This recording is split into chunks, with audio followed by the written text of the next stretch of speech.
Welcome to the Zenergy Podcast. I'm Karan Takar, and today I talk with Terry Paule, CEO of Botanical Water Technologies.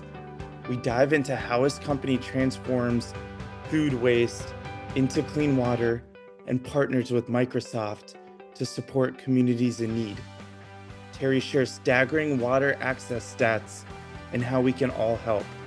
Learn more at wegrowwater.com and enjoy the episode. Hello, Terry. Welcome to the Zenergy Podcast. It is really great to have you on, and I appreciate you taking the time to kick the interview off.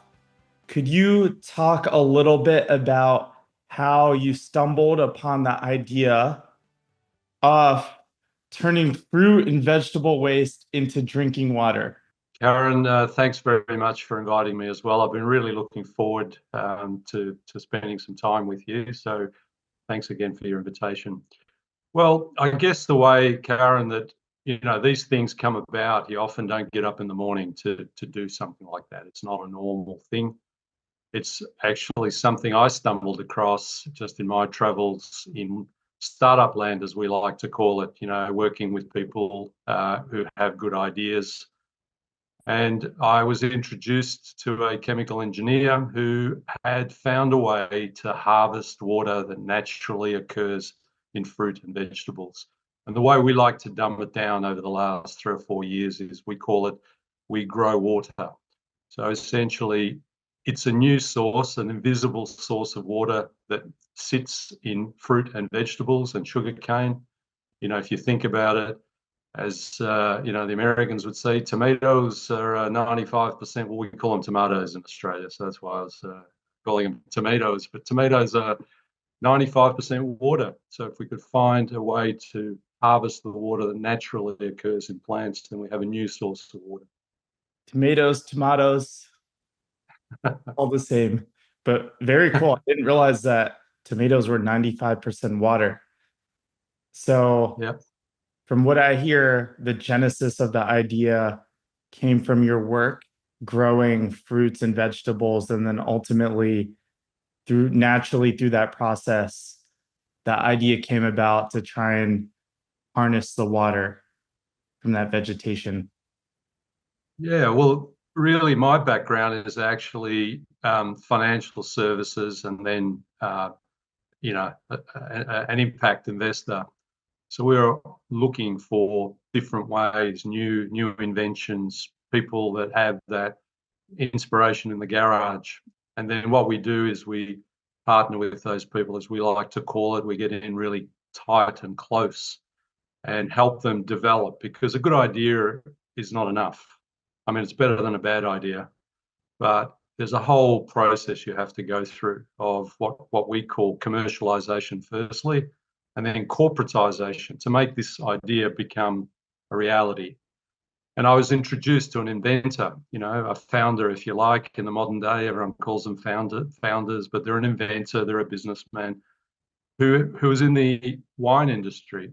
And during his time in that industry, he could see that when they were concentrating grapes, in other words, when they were cooking grapes as part of a winemaking process or a distillery, there was a lot of a byproduct, a waste product of what essentially is evaporative condensate. The steam, once it cools, it becomes liquid again. And this was thrown away out the back of the factory, at the back of the winery, and often to environmental detriment. It was hurting the environment because this is not clean water.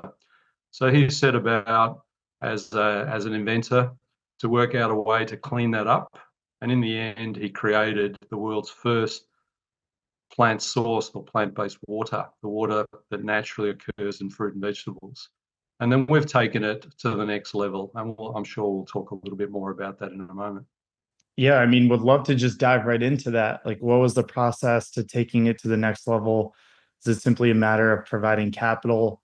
Can you just walk us through? Because I think that is a really interesting point where a well-established product has been developed, and then the next phase, often commercializing that product, can be a challenge, but also an inflection point in a company's journey. So would love to just dive into what that looked like here. Yeah, we've actually hit an inflection point, and I'll work my way backwards on it. But essentially, when we came along and partnered with the inventor in those days, what was in our sight at the time was a bottled water business. They were bottling this new water known as Aqua Botanical. In fact, I've got some here. We've been drinking this plant-based water. You probably can't see it. There's a lot of, but we've been drinking this. This was sitting in a tomato. That looks like one of the most refreshing bottles of water I've ever seen. Yeah, look, it's won many awards. It won Beverage of the Year here in Australia back in 2019. It's won international awards for all sorts of technology and CSR initiatives. Um, it's literally hit the big stage, with all the big beverage companies sitting in the audience wondering what the hell is this stuff. But that's what I could see when I was first introduced. But over the last 4 years, we've gone on a massive, massive journey. And what we've done is taken what I call a novel idea, the invention to take water from fruit and vegetables, all the way through to creating a demand-driven impact business where we're creating this water and gifting it to the world's most vulnerable people, the world's poorest people. And I'll take you on that journey of how we went from there to there as best as I can, Karen, in a short period of time. So once we got our heads around the idea itself and then looked at the patents that underwrite it, we realized that there was a large volume of this water. So sure, one of the purposes or uses would be to bottle it for consumption, human consumption in a supermarket or buy this water online, which is great. And you could see the world was greening. Veganism, sustainable products and services were very much in the forefront and still are. It's a growing process. What year was But this roughly? this is now 2019, 2018, 2019, so 4 or 5 years ago. But what I could see was when we did the math on how much water we thought was available in the world, it came out to be something like 3 trillion litres of water, which is a lot of water. And that's normally quite mind-numbing. So in my journey, I sort of dumbed it down, and in particular this year, which was an Olympic year, that it's something like 1.2 million Olympic-sized swimming pools. So if you can imagine an Olympic-sized swimming pool being filled 1.2 million times, that's how much botanical water we can produce in any given year as a minimum. So that started to change our thought process to say, well, look, this can be a lot more impactful in a world where water scarcity and contamination is the next big thing. I mean, we've been focused on carbon for at least a decade, but water is life-giving. It's the essence of life. And 40% of the world don't have access to clean water at any given point, for months in the year. 3.5 million people die. 200 million man hours or people hours are used every day by predominantly women and children walking to fetch water. 200 million hours per day are spent walking to fetch water. So when you find 3 trillion litres of water, it becomes something a lot more significant than putting it in a bottle and selling it in a supermarket.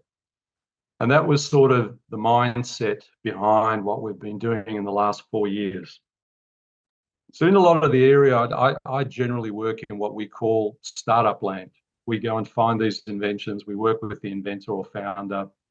We go through a process of what we call commercialization, do the numbers, make sure it is scalable, it can do a whole bunch of stuff. And then we like to corporatize the idea as well so that we create a business which can live and breathe beyond the inventor, beyond me, and continue to do the good work.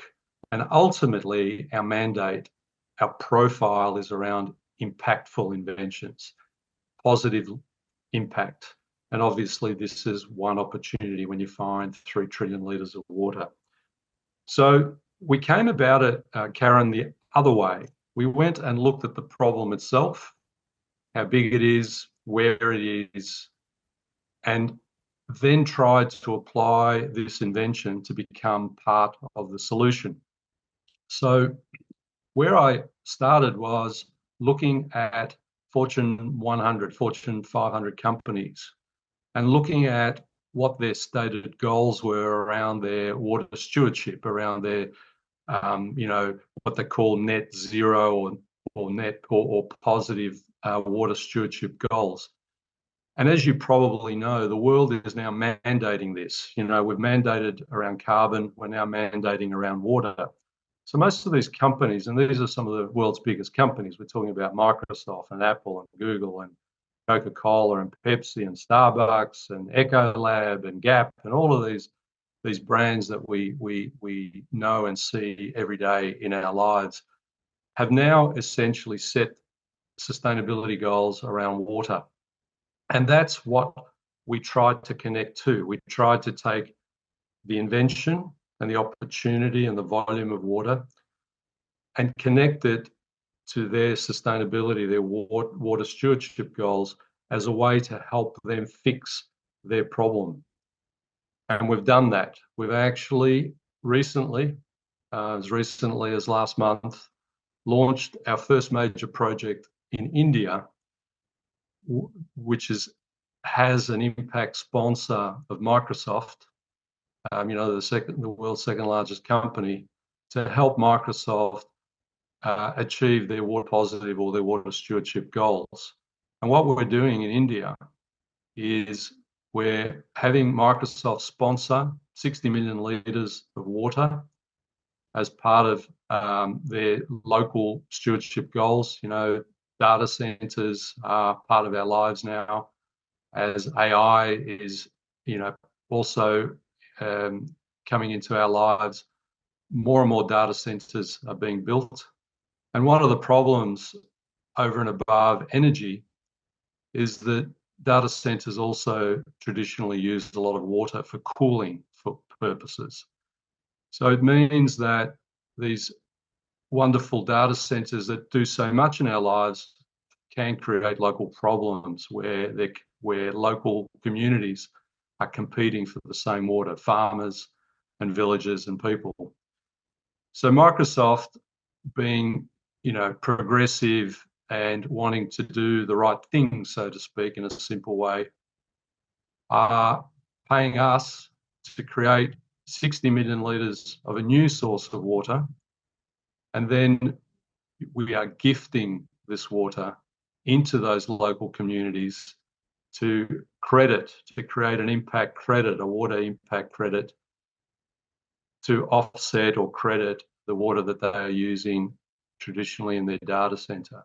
So essentially, we have approached the local sugar mill, and when people make sugar, everyday items like sugar or tomato ketchup or alcohol, they all use a large evaporative process to cook the sugar cane or the tomato to concentrate it.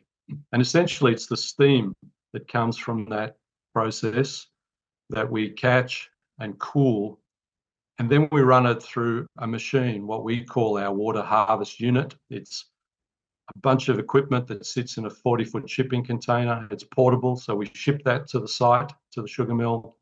We install it and we teach them how to make botanical water. And then that water is pumped. In this case, it will be pumped 5 kilometres to the local villages, and it will be stored in 2 ATMs, 2 25,000 litre ATMs. And everyone in that village is going to be given an RFID reader, a card, which will entitle them to 10 litres of water per day per person. So a family could have 50 litres of exactly this high quality water that I was showing you. They'll be drinking exactly the water that I'm drinking here in Melbourne, Australia, but theirs will come from sugarcane and mine is coming from tomatoes. And that, in essence, is our first project in India. And we can do that many, many more times. In this time, Microsoft is helping us positively impact 16,400 people And we're measuring that, the impact. We're going to measure through, illness, through death, through other productivity, through community, remembering now that the girls and women can go to school, can get an education, and can break the poverty cycle, as opposed to walking long distances to fetch water. That all sounds amazing. And do have a few questions on the Microsoft project.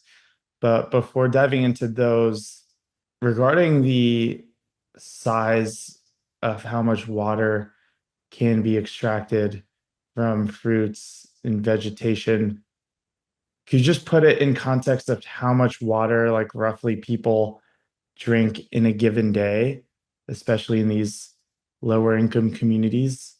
Well, it's a big number, obviously.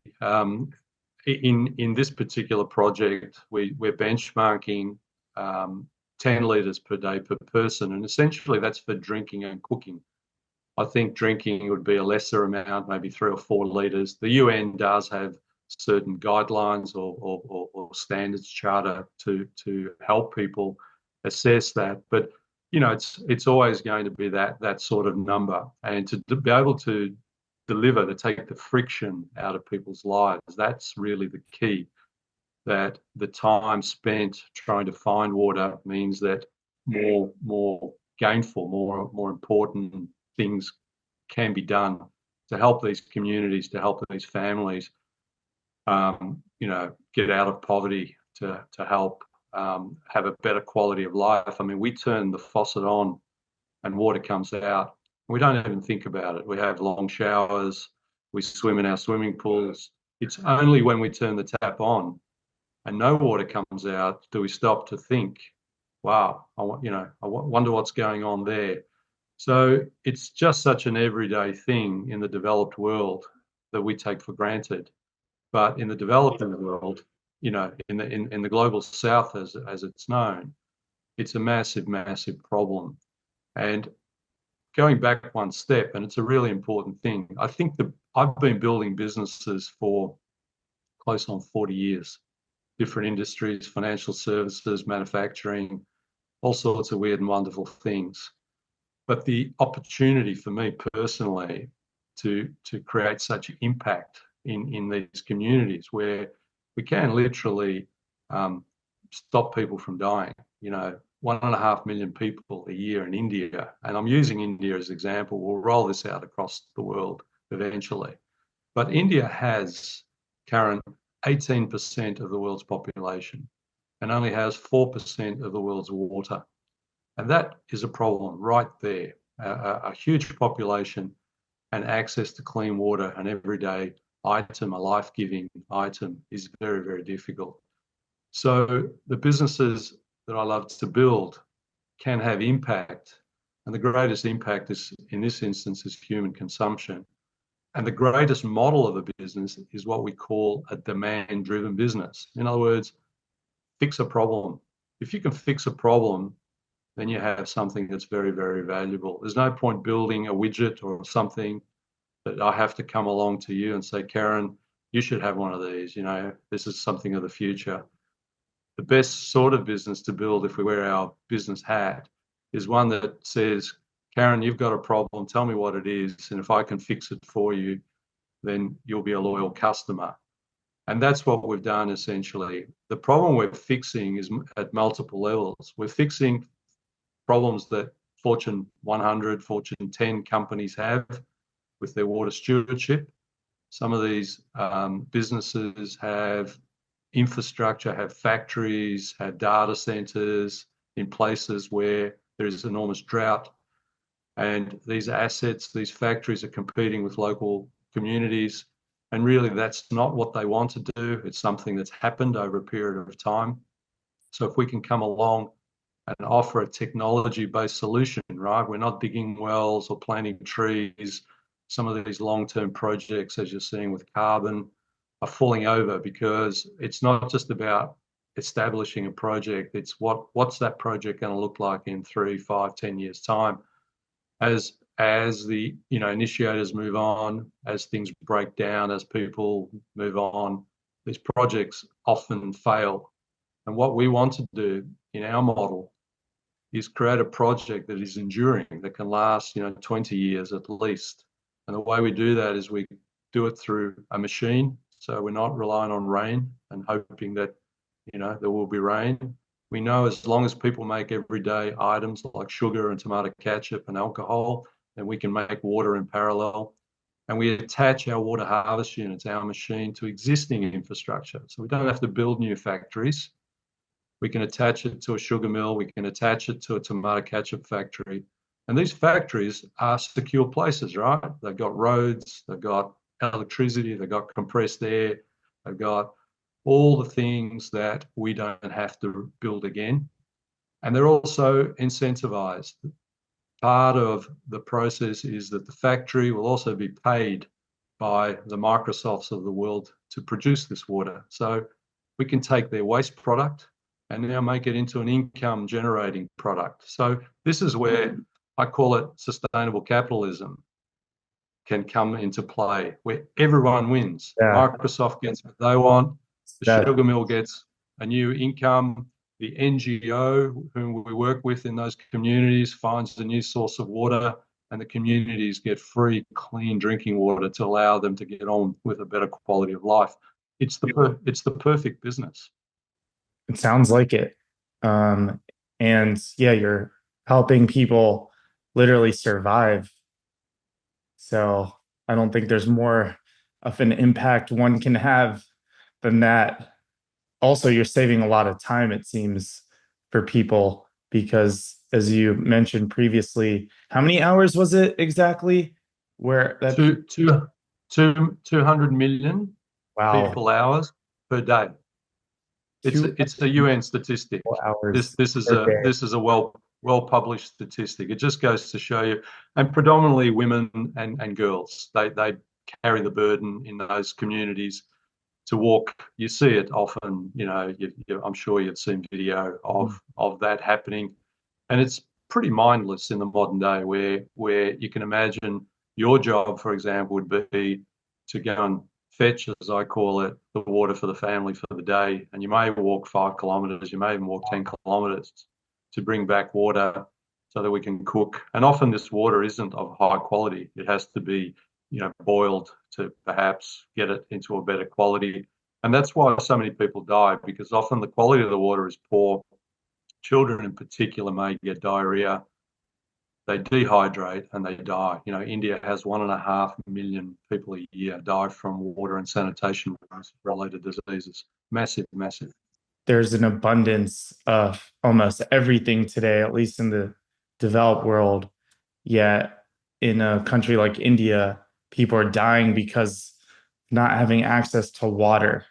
Absolutely. And look, I'm not suggesting by any stretch of the imagination, Karen, that we will solve that problem. But it's not the proverbial silver bullet, but certainly we can make a huge impact, and everyone wins. That's what I love. I've never, ever in 40 years of building businesses and essentially working for myself come across an opportunity where all of the stakeholders, as we call it, so we change the mindset, without getting political or too philosophical. I call it sustainable capitalism.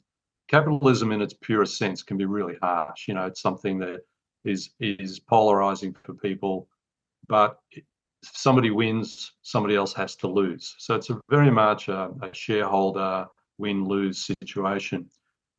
Sustainable capitalism takes a different view. It's a different lens, which basically says that we take a stakeholder view as opposed to a shareholder view, where we look at all of the parties in the equation and we try to build a win for everybody. And then in a collaborative process, in this model, it's the ultimate collaboration, if you think about it, where a Fortune 10 company, a privately owned sugar mill, a local NGO to give us local intelligence and help us work in the communities. And the communities themselves are all working together to solve a global problem. And that is very unique. It's very rare that you see that. Normally somebody is going to lose in that equation. But in this instance, everyone walks away feeling happy. And I'm not sure whether this is true or not, but I've heard it said in the past where there have been wars that have been fought over oil, and in the future, there might be wars fought over water. Yeah, that's a famous quote. I think it goes back to about 2012 or something like that from memory. In fact, I think in the movie The Big Short, the last thing that's written was something along those lines that water is the new oil. It is a problem that we haven't really understood fundamentally. I know in terms of climate change, carbon has been very much in the forefront, and they are all related, of course. But we're seeing extreme events, extreme water events. Climate change is not about drought and flood. It's actually about extremities. And as the planet is warming, we're getting extreme events. The 100-year flood is now happening every 10 years, and so on and so on. And water is a problem. And it's two parts, Karen. It's water scarcity, but it's also water contamination. In the developed world, if you pick the US, contamination is a major issue. You've seen, major events like Flint, Michigan, and all sorts of problems with water quality, with the pipes themselves, the infrastructure. No one wants to own that problem in the US.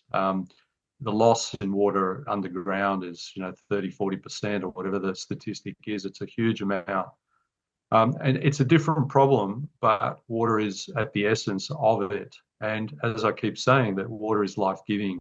If we don't pay attention, then it can be quite catastrophic and quite diabolical. Different parts of the world will have different problems, but ultimately we need to pay attention. The UN, COP29 starts next week in Azerbaijan, and I think it has a finance sort of focus, but ultimately water will need to be that focus in these conferences. The United Nations does its best, but it can't do it on its own. It needs people to take this sustainable capitalism, I believe, this mentality into the real world and produce projects and create inventions and bring capital to these ideas. There is, I think, good appetite in the investment community to invest in these ideas, but there's also some doubt, around the ecosystem, how fragile it is, how well managed and structured it is. You're seeing it in carbon with a lot of criticism around greenwashing and some of the carbon projects. We need to go past that point because the world is running out of time. I worry, and we had a bit of a chat before our podcast interview, and we're just talking about, my son's your age, and I deal a lot. I do a lot of mentoring with younger people, and I'm really concerned that the opportunities that I've had, they may not get, or their kids may not get, in this century. And I know that sounds really, really negative, but I'm not a negative person. Quite the opposite. I'm very much an optimist. I'm very much a believer that, if humanity applies itself, we can solve all of those real world problems. But my only counsel is we need to get on with it. We need to hurry up. It's powerful. And to conclude here, for those of us wanting to help, what can the average person do to support your mission to bring clean water and sanitation to communities in need? I actually answer that question in two parts. One part is, one of the things I often hear is, this is a huge problem. I can't do anything. I'm just one person. But that's not truthful. If everyone on the planet just changed one thing in terms of a broader view around climate change, did ate less meat, for example, meatless Monday or something along those lines, or walked instead of drove a carbon car to fetch the newspaper on the corner or whatever they were doing, it will move the dial. Looked at just some of our everyday habits, it will actually move the dial. In terms of botanical water and the stuff that we do, the best thing people could do is let other people know about it, to get behind it. like the best way to educate yourself, there's lots of stuff online, and this podcast will be published to help people better understand what we're doing.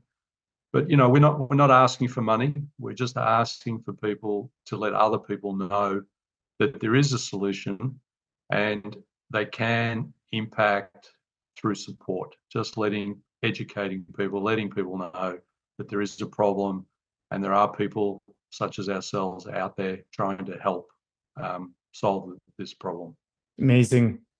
And earlier in the conversation, you mentioned how you have a lot of experience helping people to build businesses. And I can't let you go without getting your thoughts on what you think differentiates those who build successful businesses from those who might find some stagnation in their growth process. It's a great question. I mean, the common denominator about people that build businesses is that there's a particular skill set that is required, and I'll break it into two parts. One is my brother and I, there's only the two of us, an older brother, and funnily enough, we've been on this journey together. He goes off and does other things, but we in essence we do the same in terms of our family and our family office. But great business builders are often what we call people that can ride a bike and build it at the same time. There are often, the world has lots of good bike riders out there, and the world also has lots of good bike builders out there. But it's a unique skill to be able to ride that bike and build it at the same time. That flexibility, that bringing all of those pieces together. And those people are generally rewarded with what I call enduring businesses. There's a famous book, and I referenced it recently in an interview that I did, which is called Good to Great. You may know it. It's been some years since it was published. And it really talks about people that are clock builders. Many people can build clocks, but great businesses are time tellers. They're businesses that tell the time. Building clocks is good. That's not a bad thing. But telling the time, being enduring, lasting, creates a great business. And that's a mentality that I always encourage people to look at. The invention is not enough. Inventing something in a garage is better than doing nothing, but it's not enough. There's a whole process that you have to go with. So finding the right mentors, attracting capital, building systems, processes, procedures, and then building a safe environment, a culture within an organization which attracts people that want to be there, that want to come and lean in and do the things. All of that put together creates a great business. Thank you so much, Terry, for sharing all these incredible insights and for taking the time to be on the podcast today. Really appreciate it. And I certainly learned a lot.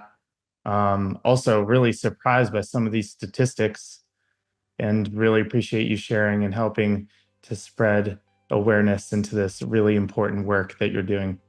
Karen, it was fabulous to be with you too. Thanks very much for your invitation again. Thanks so much for checking out the Zenergy podcast. If you enjoyed today's episode, please take a moment to rate and subscribe to the podcast. It would mean so much to me and the rest of the team. We release episodes every Thursday, so stay tuned for all new episodes featuring industry leaders building a cleaner, greener future for us all. See you next time.